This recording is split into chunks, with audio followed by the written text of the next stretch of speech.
Kapag babae ka, mahina ka. Tinatanggalan ng karapatan. Pag-aalaga lang ang kayang gawin. At maging relihiyosa.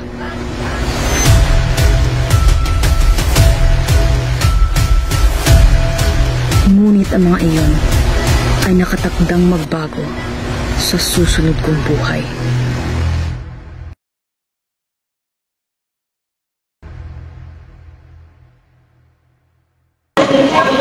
Good morning, class. Good morning, ma'am. Take your seat. Ngayon, tutukuyin natin kung paano tinatrato ang mga babae noon. Panahon ng Kastila, ang mga babae ay tinasang dapat maging magaling sa gawaing bahay at dapat maging relihiyosa. Bago pa dumating ang mga Kastila sa Kwenta. ang mga lalaki ay Wala kang karapatan. Mahina!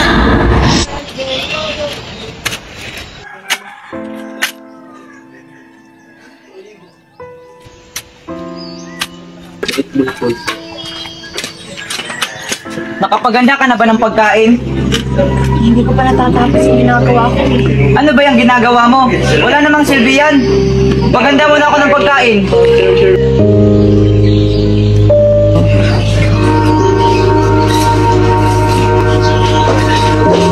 Nasaan ang pinahanda kang pagkain?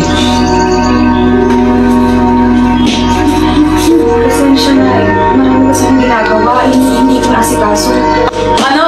Naririnig mo ang sinasabi mo? Alam mo bang kanina pa ako nagugutom? At saka gaano ba ka-importante ang ginagawa mo? Leche yung buhay ito! Tumabi ka nga?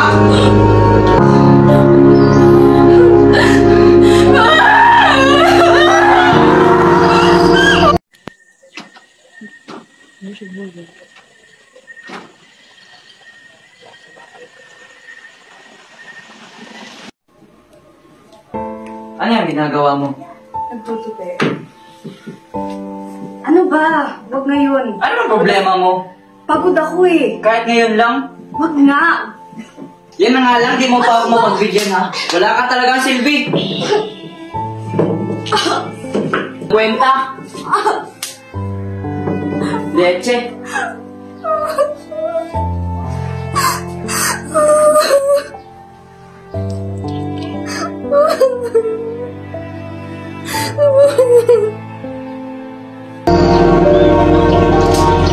Dapat kang tumakbo bilang pinuno ng ating barangay. Oo, dapat namang natumakbo ka bilang kapitan dito sa ating barangay dahil magiging mabuti kang kapitan dito sa atin. Tutulungan ka namin sa iyong pagtakbo. Iboboto ka namin. Iboto! Iboto!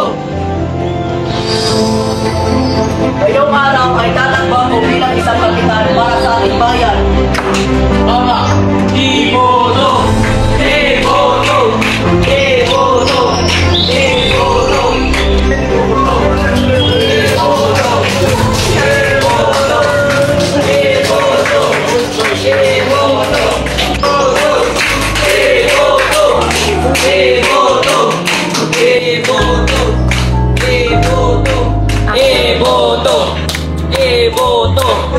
Iboto!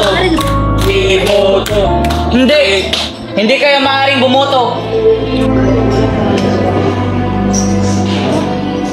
Ano? Kanina ba kami bibigyan karapat ng mga kababaihan? Tumahimik ka! Kanila ba tingin niyo sa amin? Mga ulang saysay? Dahil alam namin may hina lamang kayo at hindi nyo kaya mamuno sa ating bayan. Sadyang hindi kami mahina mga kababaihan. Hindi niyo lang kami binibigyan ng pagkakataon upang ipamalas ang aming hanggang galing. Tumahimik ka! Paano mo pag-isipan sa amo? Ano? Maaari ang pagkakaroto. Sino ang kapitan o kapitan sa ating bayan? Oo.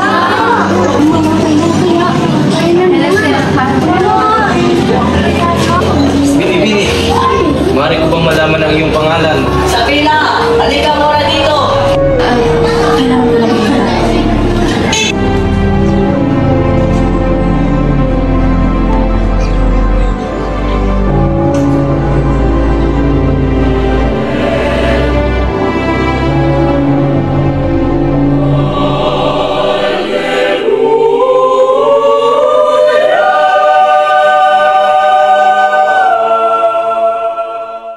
Like, yung baby.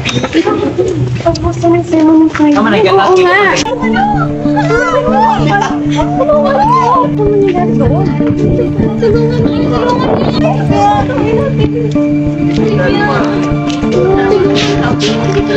Umalis ka!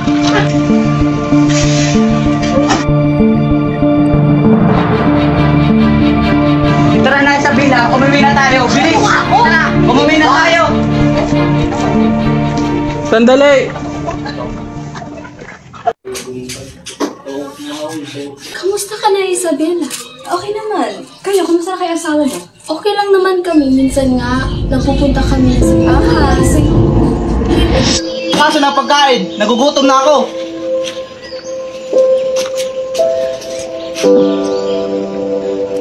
Pwet! Walang lasa. Kahit pagluluto, di mo alam.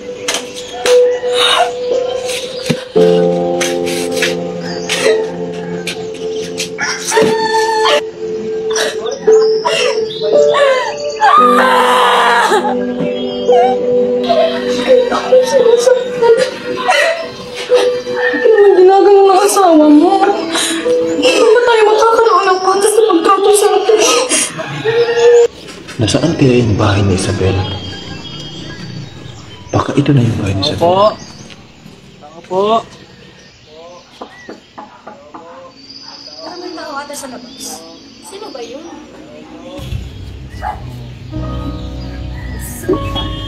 Ang nga pala, Isabel, aking kapatid Ferdinand. At Isabel. Iiwanan ko muna kayong dalawa. Parito ako, Isabel, dahil isasauli ko lamang itong singsing na wala mo kahapon. Maraming salamat. Halika lang, Isabela. Alam ko sa maikli lamang panahon kitang nakita. Ngunit hindi ko mawari ang nararamdaman ko sa iyo. Iniibig na ata kita, Isabela. Hindi maaaring ako ay kasal na. Anong ginagawa ng babaeng yun? Anong ginagawa nyo? Hayop ka! Victor! Pumasok ka nga sa loob! Wag! Halika na! Ako, Victor! Hayop ka! Ang kapal naman ang mukha mo! Hindi ako magpaliwanag. Tumahimik ka! Paano mo nagawa sa akin to? Victor! Wala kang namamagitan sa amin! Tumahimik ka nga!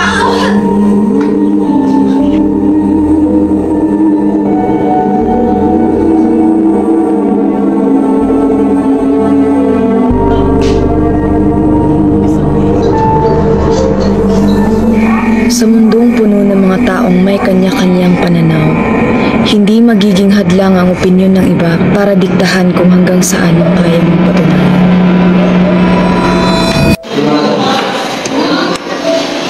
Ano nangyari sa'yo, Isabela? Ba't ka umiiyak? Wala po. Sa makabagong panahon, napatunayan namin mga kababaihan na mali ang inyong pagtingin sa amin.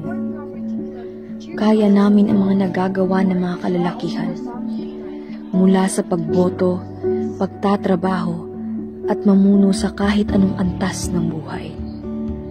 Kaya huwag nyo kaming limitahan na tila walang mga boses dahil masigit pa ang kaya namin sa inyong mga natatamasa. Ako si Isabel, babae at hindi babae lang. At iyon ang aking nakaraan.